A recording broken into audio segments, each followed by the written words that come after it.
तो hello welcome friend, क्या हाल है? आयु बढ़िया होंगे। तो दोस्तों, अंतरिक्ष में घूरते हुए हर एक वस्तु पृथ्वी के लिए खतरनाक हो सकती है, पर उन्हीं खतरनाक चीज़ों में से एक है ब्लैक होल।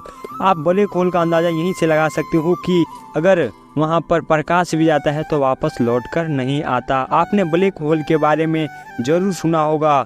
हमारी आकाशगंगा यानी मिल्की वे में करोड़ों ब्लैक होल मौजूद हैं, लेकिन इनका पता लगा पाना बेहद ही कठिन है। हमारे आकाशगंगा में भी एक ब्लैक होल है। एक ब्लैक होल अंतरिक्ष में मौजूद एक ऐसे स्थान है जहां गुरुत्वाबल बहुत ज़्यादा होता है, इतना ज़्यादा कि वहां से प्रकाश भी बाहर नहीं निकल पाता। ब्लैक होल में गुरुत्वाकर्षण इतना शक्तिशाली होता है कि यदि कोई तारा या ग्रह या अंतरिक्ष इसके नज़दीक आते हैं तो वह से अपनी और अंदर खींच लेगा और एक पट्टी की तरह संकुचित कर देगा। इस प्रक्रिया को स्पेक्ट्रिफिकेशन के नाम से जाना जाता है। ब्लैक होल में प्रकाश की पूरी तरह से अवशोषित कर लिया जाता है, इसलिए इसे देख पाना संभव नहीं है। ब्लैक होल अदृश्य होते हैं जिन्हें विशेष यंत्र यानी टेलीस्कोप यंत्र के जरिए खोजा जा सकता है। ये विशेष मशीन दिखाते हैं कि ब्लैक होल के नज़दीकी तारे किस तरह से कार्य कर रहे हैं। वैज्ञानिकों के अनुसार ब्लैक होल बड़े और छोटे दोनों आकार के होते हैं। एक परमाणु के आकार जितना होता है, लेकिन इसका द्रव्यमान एक विशाल पर्वत जितना हो सकता है। द्रव्यमान यानी मास का मतलब है कि किसी वस्तु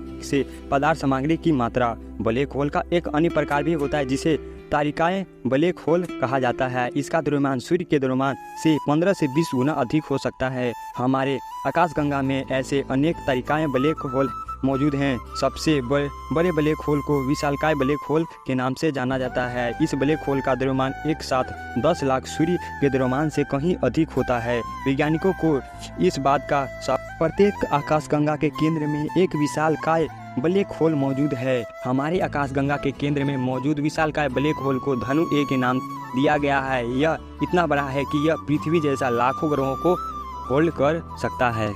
तो अब बात करते हैं ब्लैक होल कैसे बनता है। ब्लैक होल दो शब्दों से मिलकर बनता है, ब्लैक और होल। चलिए ब्लैक से शुरू करते हैं। एक ब्लैक होल को ब्लैक इसलिए कहा जाता है क्योंकि इसके गुरुत्वाकर्षण से कुछ भी बच नहीं सकता, यहाँ तक कि प्रकाश भी नहीं। जितना अधिक द्रव्यमान होगा उतना ही अधिक गुरुत्वाकर्षण होगा। भले ही प्रकाश तेजी गति से यात्रा करता हो, लेकिन ब्लैक होल के गुरुत्वाकर्षण के लिए इसका कोई मुकाबला नहीं है। अब जानते हैं इसे होल क्यों कहा जाता है। असल में ब्लैक होल के लिए होल शब्द थोड़ा गुमराह करने वाला शब्द है। वे एक होल की तरह इसलिए दिखाते हैं क्योंकि वे प्रकाश उत्पन्न नहीं करते हैं। एक ब्लैक होल कभी खाली नहीं होगा। वास्तव में इसमें एक सिंगल पाइप के अंदर बहुत सारा पदार्थ संघनित होगा। वैज्ञानिकों के अनुसार छोटे ब्लैक होल का निर्माण ब्रह्मांड बनने की शुरुआत के साथ ही हो गया था। तारिकाएं ब्लैक होल तब बनते हैं जब किसी बड़े तारे का केंद्र अपने आप से ढक हो जाता है। अत्यधिक गुरुत्वाकर्षण के कारण बड़े तारे अपने ईंधन को बहुत तेजी से दहन करते हैं, जो इनके केंद्र को अधिक गर्म और सघन बना देता है। इस दौरान वे अत्यंत परमाणु प्रतिक्रिया से गुजरते हैं और बहुत ही तेजी के साथ जलते हैं। इस दौरान तारे के केंद्र में एक राख का बहुत बड़ा ढेर बन जाता है, जो वास्तव में लोहा यानी आयरन होता है। इस लोहे में परमाणु दहन नहीं होता, इसलिए इसमें अतिरिक्त हीट बाहर न निकल कर अंदर बैठ जाता है और ढेर बड़ा हो जाता है।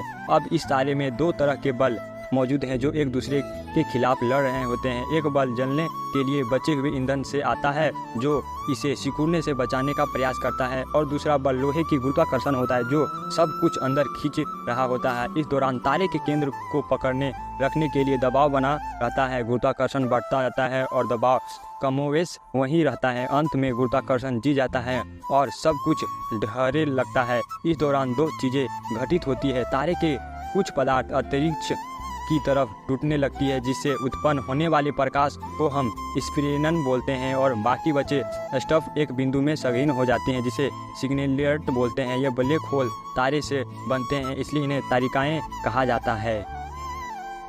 भी आपने सेटेलर ब्लैक होल की बनने की प्रक्रिया को समझा, लेकिन इससे बड़े ब्लैक होल भी अंतरिक्ष में मौजूद होते हैं, जिन्हें विशालकाय ब्लैक होल कहा जाता है। ये ब्लैक होल इतने विशाल होते हैं कि इनके आगे स्टीलर ब्लैक होल मामूली सा नजर आता है। ये ऐसा ब्लैक होल होते हैं जो सूर्य से लाखों या अरबों गुना अधिक विशाल हो सकते हैं। ये ब्लैक होल लगभग प्रत्येक आकाशगंगा यानी गैलेक्सी के अंदर में पाए जाते हैं। वैज्ञानिकों अभी तक इस बात का पता नहीं लगा पाए हैं कि ये ब्लैक होल कहाँ से आते हैं। हमारी आकाशगंगा मिल्की वे में भी एक ब्लैक होल मौजूद है, जो पृथ्वी से 26,000 प्रकाश वर्ष की दूरी पर स्थित है। इस ब्लैक होल को सिग्रेटर ए के नाम से जाना जाता है। ब्लैक